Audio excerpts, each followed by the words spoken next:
I made it to Switzerland, which makes me utterly exciting. Manuel, great to be here at Silou Wines. Actually, the fun thing about it is it's the first time that we meet here. Yes. Because if I recall quickly the year, I met you in January in Copenhagen, where you were at the Cool Climate Wine Summit presenting your wines. I met you in February at Wine Paris, and then I met you in March at ProWein. Yes, exactly. So, and now it's the fourth time within half a year. I think officially that makes you a person I have seen more this year than my own mother, but it's kind of beautiful. Yeah, welcome. Thank you. And I mean, we are in the vineyard, right? So there's like a little bit of like work going around us. So if there's maybe like a little bit of background noise once in a while in the interview, we say kindly apologies for that, but that is the reality of interviewing 160 winemakers all around Europe. So Manuel, before we start with talking about your wine style, the Bielersee that is beautifully located here behind us, let's start with our introduction of you and yourself with our more personal questions. The first one for you, like for everybody else. If you would not be a winemaker today, what would be your alternative path in life? Yeah, I would be maybe a biologist. Okay. Because that was my first thought to study biology, because nature is fascinating me all the time. But for sure, I would be a wine consumer. A wine. Definitely. Wonderful. So biology, definitely something with nature, with plants. I'm pretty sure we will talk about this at length just in a bit. Now, you are a winemaker today. If you recall your young career as a winemaker, is there somebody who truly influenced you in your style and how you approach winemaking? Yes. It was 2010, and I was still thinking about biologists, but then I met Dirk Niepoort in Portugal, and he showed me a totally different view on the wine industry, grape production or growing. I grew up here in Lake of Biel, and we have here mainly Chasselas and Pinot. Mm-hmm. But then I saw it's much more about wine than just Chasselas and Pinot. So big credits to Dirk Niepoort in that regard, right? For exactly showing you the ropes a bit and giving you new perspectives. Beautiful. Exactly. Yeah. And then you studied afterwards here in Switzerland at the university, or how you call it? No, we have how you say. We start here like with an apprenticeship, so I make just a cellar hand first, then wine grower, and then I went to Portugal, South Africa, and just in 2017, I started the Weinbautechniker. Weinbautechniker, yes. the technical wine engineer exactly. of wine or whatever. Something like this. And and finished the study in 2020. Okay. Third question for you. Your personality as a bottle of wine. I would describe this like a Riesling from Mosel, from Fio. Like the Fio from Fio, something quiet, elegant, but at the same time you have like power, who can stand by himself, but goes along with food as well. Something like this. And we talk about the dry style or the one with the sugar, like more like a Cabinet Spätlese, or if I talk from about Fio, then it means it's a dry Riesling with 2 years aging in foeder, and with malo. With malo, of course. Okay, so a little bit good depth, good complexity, but also like silent in a certain regard, as you say, speaks for itself, right? Not too fruity, not too funky, just I love it. Fourth question for you before we head a little bit more into like the technical stuff in the winery. But if I say nature, what comes to your mind in regards to the work in the vineyard and the work with wines? Yeah, nature means to me it's our past, present, and the future. It's everything. We have to take care about the nature to keep growing grapes. Even if we're in a cold climate region, we have to adapt everything what we are doing, like how we care about the soils. Wonderful. And cold climate region, I mean, now we have the lake here behind us, the Biel Lake, where I definitely will spend some vacation at some point of time because it is beautiful. But another thing that we don't see in the picture right now, but if I look up there, I see terraces and slopes. Yes. And you just told me like that one of your wine sites, it's just like going up to 100 meter directly from next to the lake. So what is the incline here, the average incline that you are working with? How steep is it? Yeah, how steep? We, for sure, we have as well some small flat plots, but we just planted a new vineyard with 40 degrees of 40 degrees. Yeah. Okay. And when it's going steeper, then we start with terraces. Then you have the terraces. Yeah, it's not possible it's anymore. not possible. Yeah. And I really feel it like here already. It's I mean, we have end of June. It's like 34 degrees today. I mean, that is demanding work. Yeah. That's why this morning I just told to our employees that they should start from tomorrow on earlier. Yeah, okay. And then they can finish earlier and go have a swim in the lake. That sounds like a good work-life balance in that regard. With those words, can you briefly introduce Silou Wines to us? Who are you? What are you standing for? Yep. Silou Wines is quite young. We started in 2021.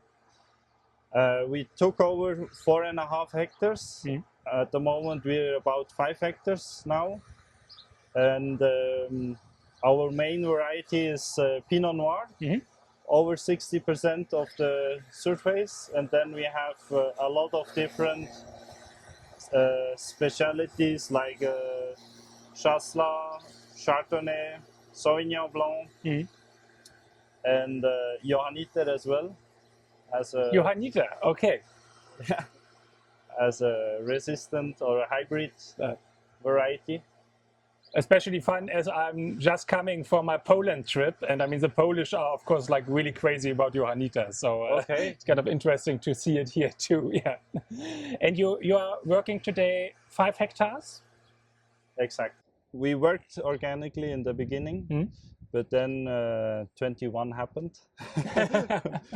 So we decided to not longer following the organic how you say the license certification or the official schedule. We rather work more like how with the nature, and if it's necessary we use as well conventional products, especially around the flowering season. Our vineyards are really weak, and now it's the new challenge from the climate. We have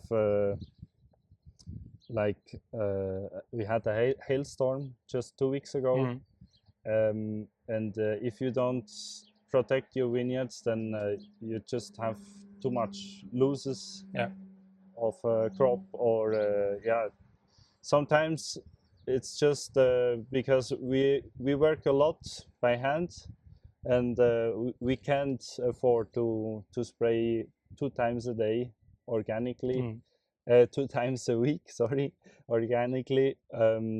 So we rather spray once with conventional product, and then working on the canopy work, whatever is needed, and it just makes it possible for us. And I Otherwise, think this is a very, very important topic also like to put more focus on in the debate, right? Because for me, the debate is very much like being, oh, you are organic or you're not organic. Yeah, this is a kind of new dogmatism that is establishing itself in the wine world. But I also like talk to like many winemakers from other countries that like you started organic, but then realized, especially with 2021, but then also like 2023 and 2024 also had their challenges, that there's also something that is called like economic sustainability for a winery. And sure, yeah. I mean, and if you lose like every year a certain amount of your vintage because of nature, yeah, and climate change and so on and so forth, you have to compensate for that, right? So, and I think as well we have like a responsibility for our employees as well. So the social thing is coming into this as well. Otherwise, if we don't harvest enough or grapes, any grapes, then how we can afford our or pay our employees? They have their own lives and they count on us. yeah. That they have a safe job and a work who make as well a bit fun and not only just running after the next spraying day, you know.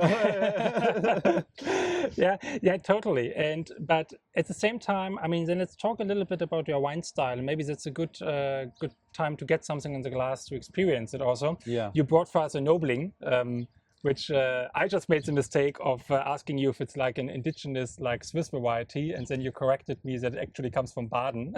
Yeah, it's German. So a cross of Silvaner and Chasselas, Gutedel, as Germans call it, right? And yeah, I'm excited to taste it. I mean, I tasted it before, so I'm definitely excited to taste it again. But your wine style is, you wouldn't call it natural, as you told me. You would call it minimum intervention. Yes. So where do you make the distinction? The difference. The difference between the two. I know it's a very difficult question because yeah. For me, is natural wine really like almost nothing happened. Yeah.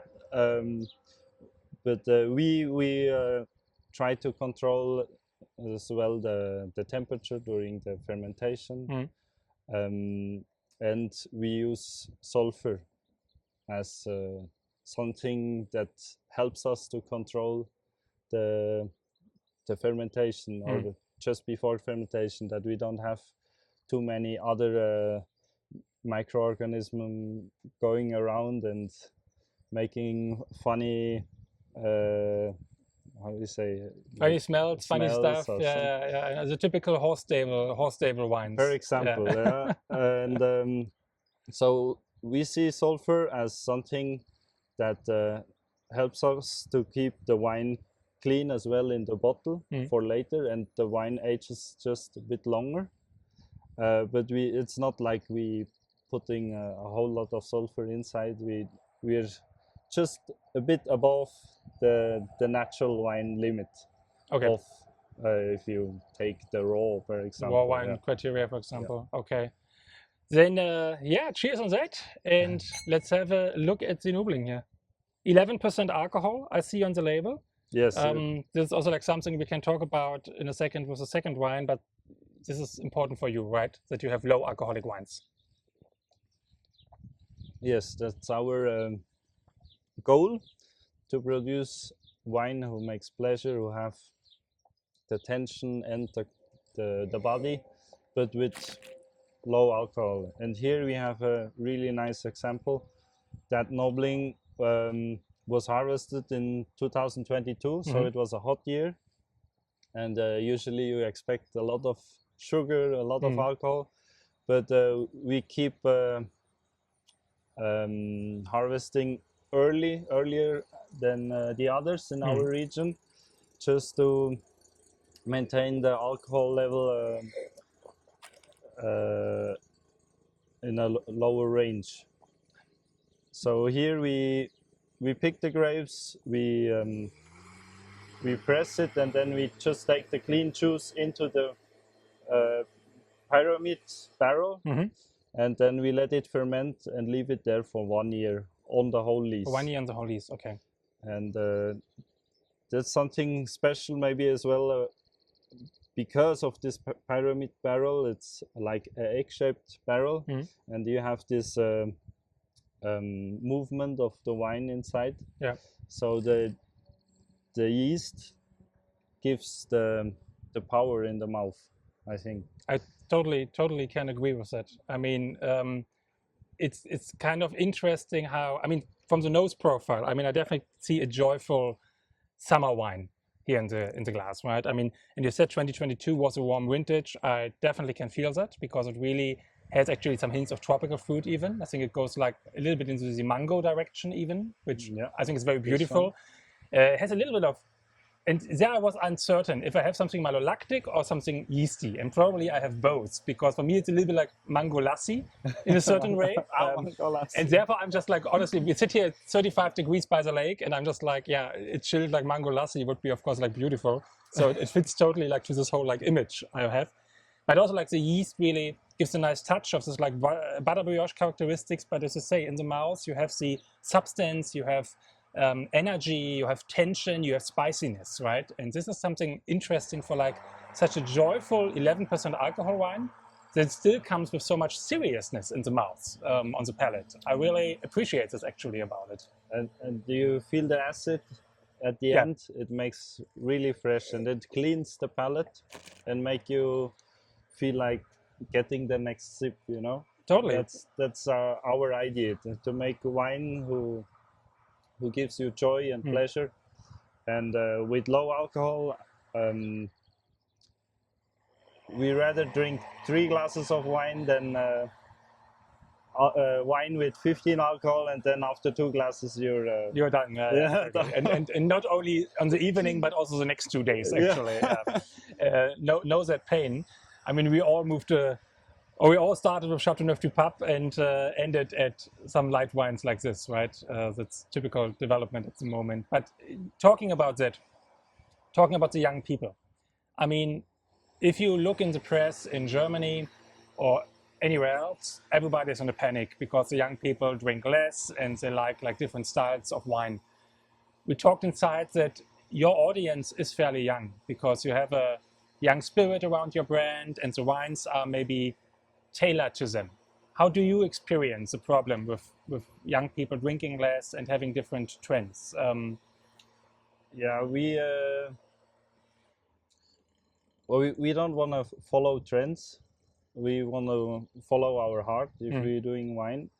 But there is a movement. People, they don't realize that you can have wine with low alcohol as this in Switzerland, because we used to produce wine with as more as we can get, you know. There was not long ago the people were paid, or still now we're paid by sugar if they sold their grapes, and that's I think that's the past. We have to produce wines who make fun with low alcohol, and the young people, they love it because they don't want to get drunk. They just want to enjoy the wine. And they still want to enjoy their friends. And then sometimes you have to go even by the car after that. But so it's better to have less alcohol, and you drink 1 glass of wine, then just don't drink wine, you know. I can totally understand like that approach, and I think it fits very well into the market.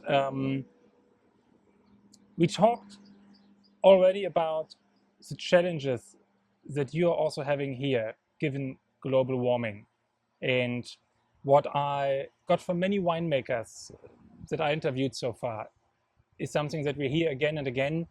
Temperature itself is not the problem. It's getting hotter, and I mean, we just talked about how you say to your workers, please start a little bit earlier and go to the lake afterwards, okay?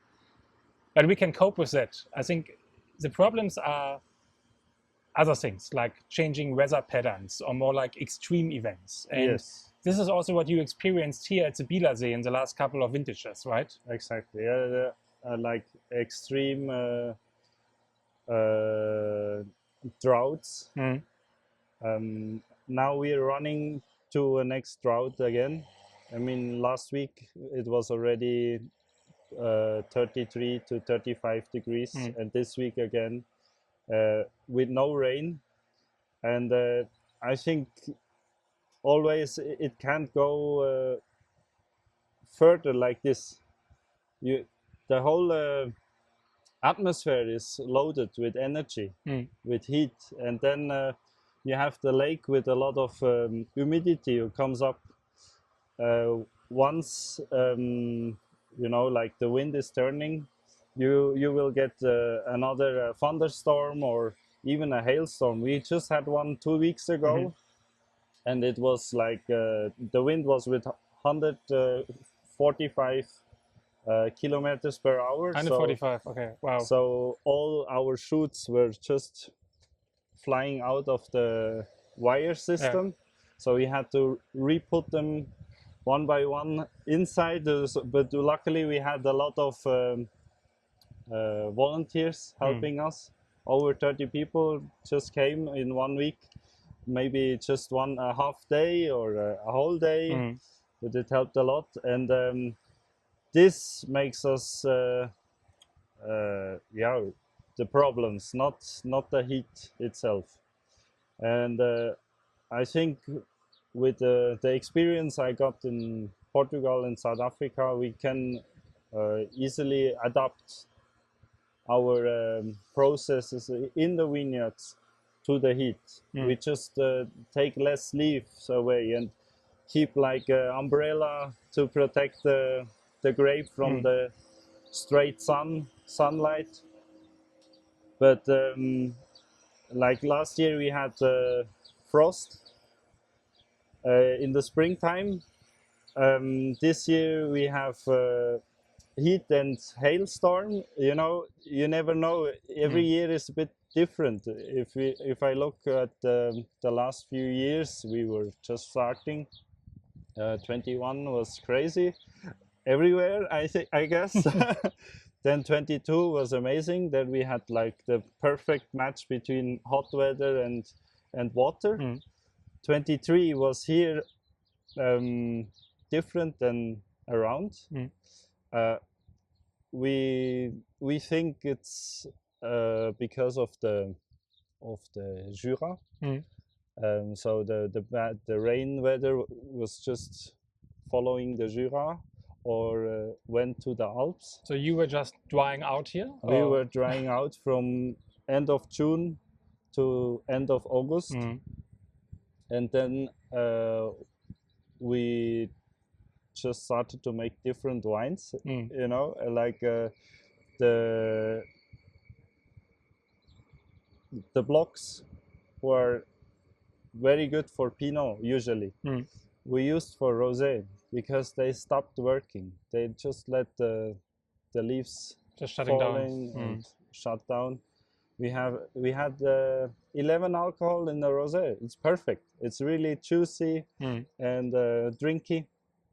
But for Pinot, there was like too hard tannins, unripe tannins, and for red wine. And yeah, and I mean, and it creates like an economic problem, right? When your top red wine site suddenly must be used to produce rosé, right? Because honestly, you cannot sell like the rosé at the same price as you would sell your top red wines or top Pinot at, I assume. No. Difficult to explain to consumers at least why like the rosé suddenly costs as much, right? Interesting perspectives. Switzerland, as a wine growing nation, for me is also like very much tied to one person, a breeder crosser called Valentin Blattner. Yeah. I mean, he is a legend in the PIWI movement, right? I mean, exactly. So my question also, what is your take on PIWIs? Is that a way forward? Because we hear from many like German wine growers that this is maybe like one of the best solutions against the situation we have. What's your take on that? We like PIWIs, but we love the native varieties like Chasselas, Pinot we have here.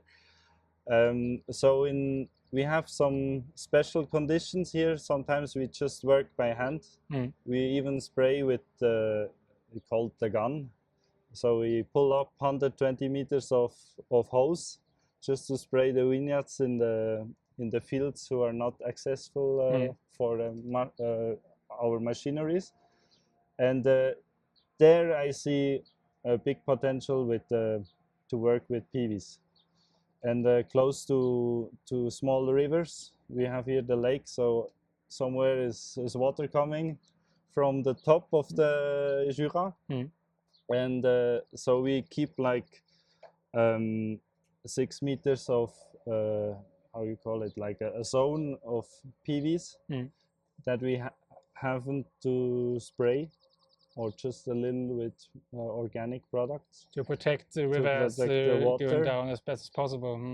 And we work more like this, and then we vinify this for sure separately, and then we will see what we produce out of it, because at the moment we don't have like 100% Johanniter. We use it more for our just juices. It's like a Traubenschorle, like a mix of grape juice with a bit of water and carbon dioxide, just to have something that is refreshing and drinky without alcohol. All right, second wine, we go for a Nat'Cool. Nat'Cool, exactly. And please introduce to the people who don't know what this is, like myself, like a second ago. Where is this coming from? Nat'Cool is coming from Portugal. It's was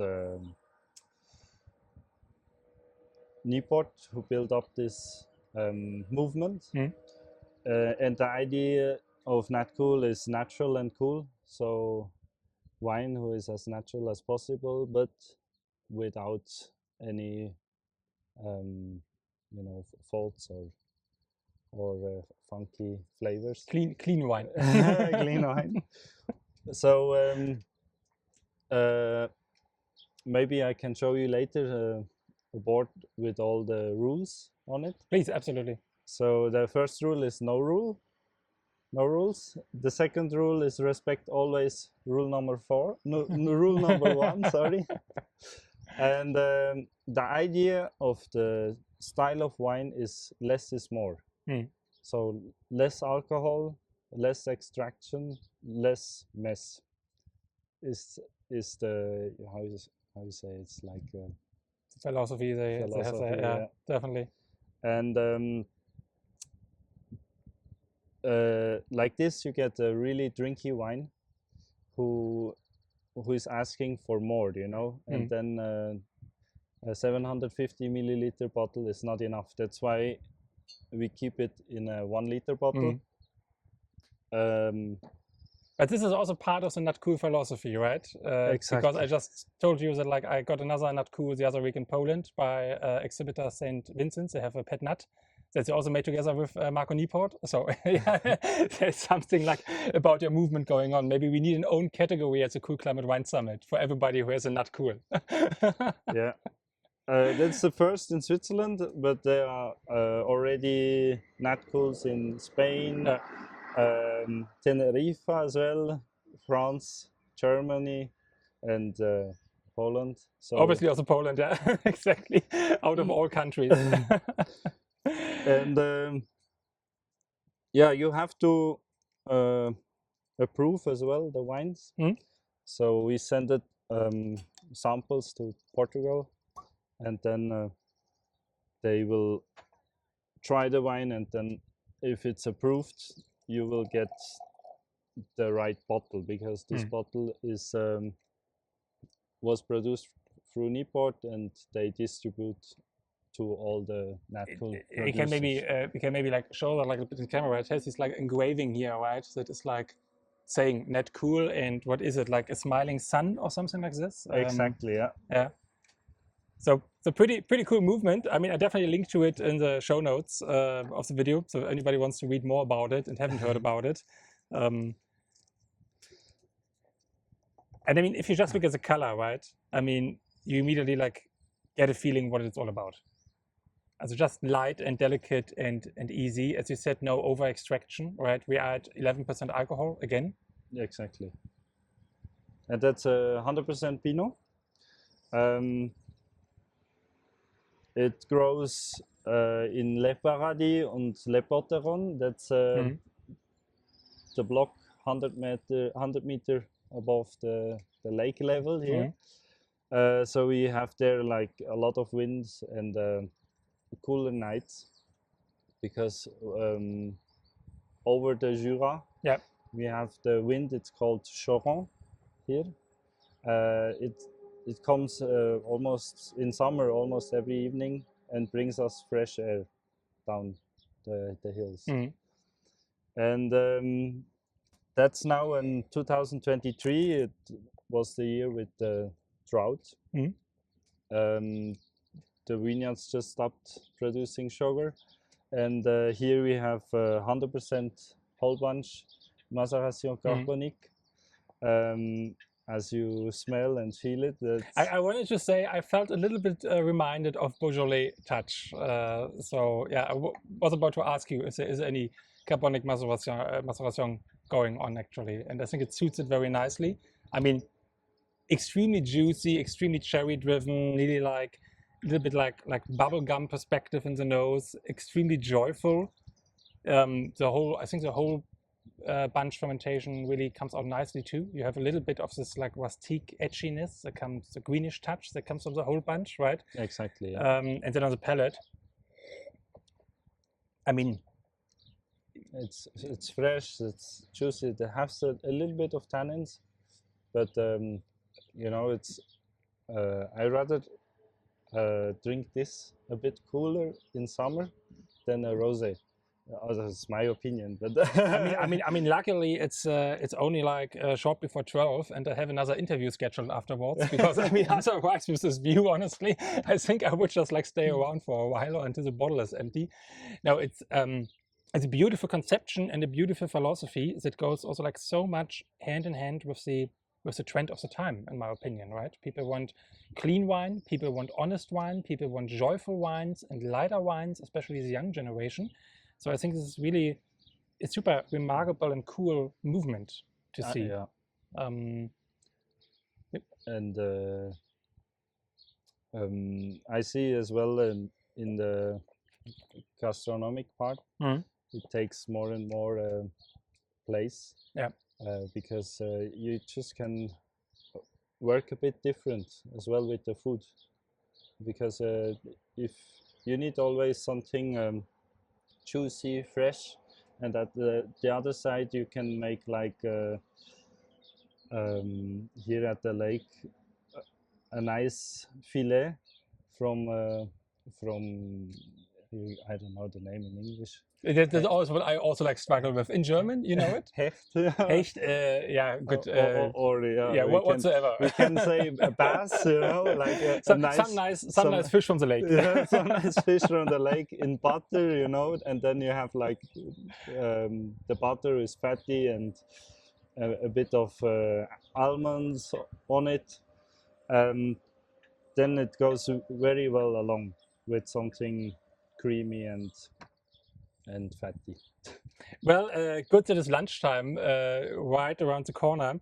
To sum it up, final question for you. In 5 years from now, where are you and where is Silou Wines? Oh. In 5 years, I hope we still can produce our own wine, you know, because the challenge getting harder and harder, I guess, and the harvest is getting earlier and earlier. So I hope we don't gonna pick already in August in 5 years, because we're really struggling to get the right point of ripeness. For us, the most important thing is the pH and the acidity to not get too low, because the acidity helps us to keep the wines clean in the cellar, and using less sulfur. If we get too high, then we have like everything going on in the juice. Yeah, of course. And yeah, in 5 years, who knows, maybe we skip summer holidays and just start harvesting. It's in mid-August. Exactly. In mid-August. And at the same time, I don't know how to handle this in future, because from springtime, where the shoots are growing up, to harvest, the time it's getting shorter and shorter. Yeah. And we have to do all this work in less time. At the moment, or last week, we were about 7 people in the vineyard, just to do all the manual work, and we are not at the point we should be at the moment. Just You're because still behind. they grow at the moment 7 centimeters per day, and we just can't get it. You cannot catch up with it. Yeah. And it's also like a story I heard more and more with like this like heavy weather, like the warm weather, that vegetation is really growing like crazy, and you basically have no chance to follow up, right? As a winemaker. So the question we are asking us is, do we invest in future in hail net, you know, first of all to protect our grapes, and then the canopy work is a bit less intense during this time, because they can't grow anywhere, they just can grow up. Exactly. And maybe it's something we just have to accept, that the vineyards we are knowing till now here are not going to be the same in future. Everywhere, like the black net on the side. It's maybe like a nice realistic take on the whole situation, to say things are changing and we have to accept it, right? Because what else should we do? I mean, we can contemplate and complain about it for long, but the best thing is to find solutions, right? Exactly, and try to get along with all these changes. Otherwise, we can't install a whole air condition for the the Lake of Biel. maybe also a creative idea. I don't know if it would like maybe disturbs this like panoramic view here a little bit. Exactly. Manuel, that being said, thank you so much for your time. It was great seeing you here. And yeah, you can be met in Copenhagen at the Cool Climate Wine Summit 2026, what we are looking forward to. Yeah. So people come there and taste the wines, or otherwise, I guess, again, also at Wien Expo and at ProWein, right? You usually do both trade fairs. I don't know what your 2026 schedule is looking like, but that also being said, if you watch this interview at any point of time, usually you are at the big trade fairs and present your wines there. Exactly, yeah. Thank you. Thanks for having me.